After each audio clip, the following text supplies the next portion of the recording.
los cantantes. Pero bueno. ¿Hace bien a la salud Sí, escuchar ópera? claro. Por supuesto que hace bien a la salud y no lastima los oídos. Bien, bueno, me diste el pie, perfecto. Ahora sí, Carolina, te damos la bienvenida acá. Te vuelvo a presentar, Carolina Binetti, otorrinolaringóloga, jefa del servicio de otorrinolaringología del Hospital Británico. Está sentada acá con nosotros. ¿Cómo estás? Hola, buenas tardes. Buenas Encantada. tardes. Gracias, Carola y Claudio, por la invitación. Mucha gente sufre de acúfenos, de zumbidos en los oídos. ¿Por qué? ¿Por qué esta tortura? Bueno, tiene diferentes causas. Puede ser, la causa más frecuente en el mundo es la predisposición genética con la presbiacusia, que es como la presbicia de los ojos, o sea, por la edad, que algunas personas tienen acúfenos asociados. O sea, presbiacusia es la presbicia del oído, de la claro, audición, como si como fuesen la de los los ojos. ojos. Cuando decimos edad, más o menos, sí. Para que no se asusten. Más de 65 años. Más de perfecto. 65. Empieza más tarde que la presbicia. Sí. Empieza un poco más tarde que la presbicia. Hay personas que cuando tienen o sea, en la familia muchos familiares que lo tienen, cuando son más jóvenes también empiezan a tener síntomas que uno ve la audiometría y dice está perdiendo más audición que lo habitual y ahí ve que podría tener una predisposición genética. Pero también toda la exposición a los sonidos artificiales, que el oído no está preparado para eso, y varias enfermedades, están subiendo mucho enfermedades autoinmunes y ciertas enfermedades infecciosas también predisponen a través de virosis a tener Por ejemplo, acúfenos. COVID después de las vacunas, dejó COVID, efectos adversos de ese tipo. Sí, por ejemplo, COVID, muchas veces después de una gripe A o algunas de estas gripes que tienen mucha congestión, que se congestiona el oído con secreción, después el oído tiene acúfenos. Es porque afecta al oído interno, ¿no? Desde el oído medio, que se congestiona con mucosidad, se transmite hacia el oído interno, desde el oído medio, y esto provoca ciertas lesiones que provocan acúfenos, que en general son de frecuencias agudas, lo mal. Eso quería tipificarlos un poco. ¿Qué plantea el paciente que llega? Dice, ¿qué es lo que escucha? Bueno, no escucha un sonido amorfo, o sea, no Sí. escucha una frase Sí. ni una palabra. Es otra ¿no? historia. Sí, claro. No. Es un sonido amorfo que no se correlaciona con una fuente sonora externa. ¿En forma permanente? Algunos en forma permanente y otros no.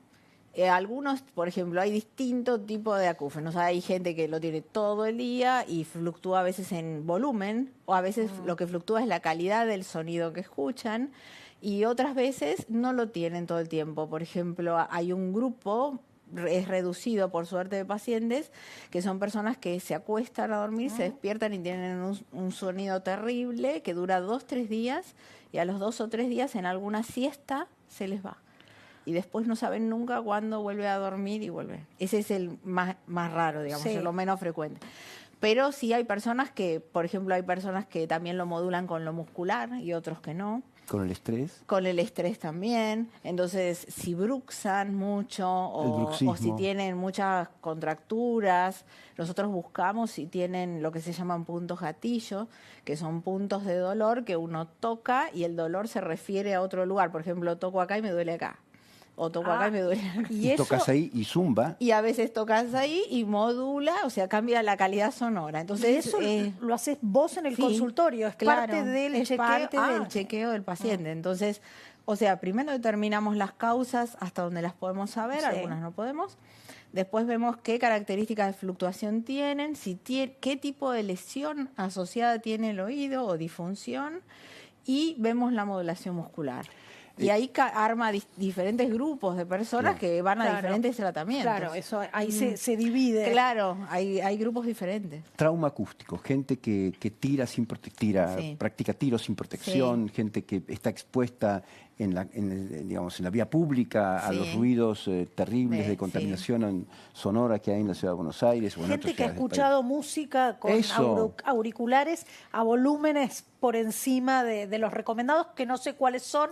También te voy a preguntar eso. Ahí tenemos las distintas variantes. El daño por ruido es para nosotros cuando una persona está expuesta a un sonido de hasta 80, 90 decibeles, que es lo lo que se exponen a veces en los trabajos, pero durante más de 8 o 9 horas por día y no usaron protección adecuada. Sí. Entonces, de la exposición crónica en hasta esos niveles, ese se llama daño por ruido.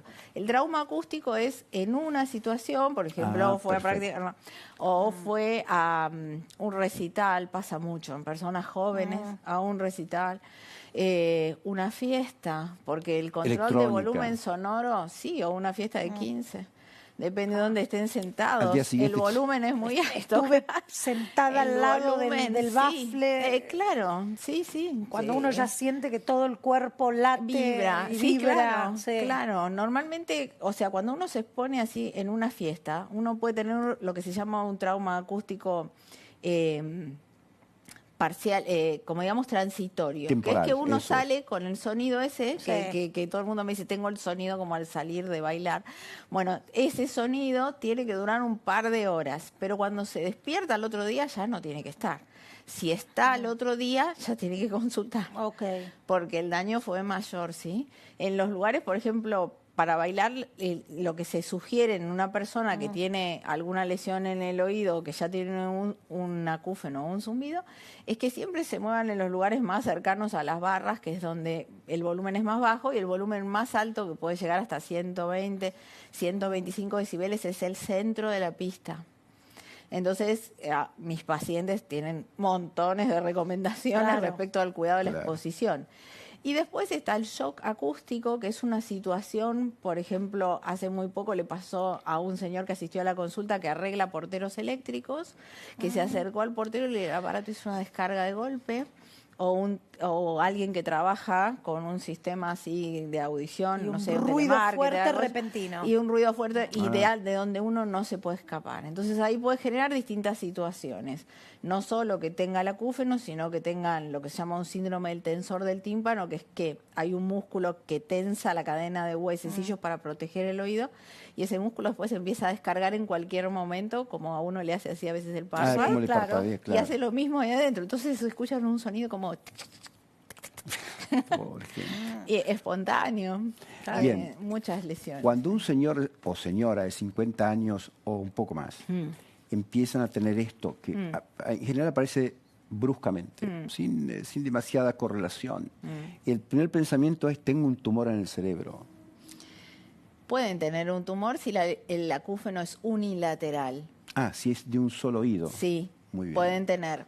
En ese caso, generalmente son tumores del nervio auditivo y son benignos, porque son de la vaina del nervio, que es una estructura celular de células grasa, y entonces arma como una estructura ahí que crece, y como el nervio va en un canal, no tiene para dónde expandirse, entonces lo aprieta y puede dar acúfenos unilaterales. Es por eso que cuando una persona tiene un acúfeno unilateral, siempre tiene que tener hecha una resonancia. Perfecto. Y terminamos con esto. Claro, el origen. Tratamiento de un acúfeno que no tenga que ver con un tumor, por supuesto. El tumor hay que sacarlo, ¿no? Bueno, si tiene modulación muscular, se busca trabajar. ¿Qué es modulación muscular? Esto de que tiene los puntos gatillo, o que, por ejemplo, hay personas que mueven la cabeza así, el zumbido y se modifica. Claro, cambia. Bien. Esas modificaciones musculares se tratan con grupos de kinesiólogos, y los puntos gatillo se hace lo que se llama una terapia de aguja seca, que es que colocamos una aguja dentro del nudo, del gatillo, del muscular. Del lugar donde claro, y se busca que no, como que no haga una circulación con el sistema nervioso central, viste, como un círculo vicioso que lo sostenga. Perfecto. Se busca desarmar eso. Claro, se interrumpe ese circuito eso. que se busca eso. Y eso por el lado de lo muscular, y al mismo tiempo se pueden usar medicamentos dependiendo de la situación en la que esté el oído, que se eligen dependiendo de eso, y se puede hacer también terapias de sonido. En general, las terapias de sonido las usamos para cuando los acúfenos son crónicos, que tienen más de 6 meses, y se hace una prueba para ver si se le puede dar terapia de sonido, porque no todos los oídos en todos los momentos están en condiciones de recibir sonido como estímulo de tratamiento, porque puede ser que esté el oído como inflamado, digamos, que tenga más líquido del que tiene que tener adentro, y entonces no soporta el sonido externo. Entonces ahí no se puede hacer. Que dispare más problemas de lo que funciona. Claro. ¿Podés quedarte un ratito? Sí, por Así supuesto. terminamos después Encantada. Gracias. Así terminamos después con el tratamiento, porque creo que vale la pena profundizar un poco más. Hay mucha gente ocupada con este tema. Y está claro que lo que ha dicho Carolina es lo correcto y lo que ocurre. Ahora quiero saber con qué frecuencia ocurre y cuáles son los medicamentos que hay que tomar para que esto disminuya. Y una pregunta esencial que le dejo preparada. Porque mucha gente asocia el acúfenos, el zumbido en los oídos, con la presión arterial elevada o con algún problema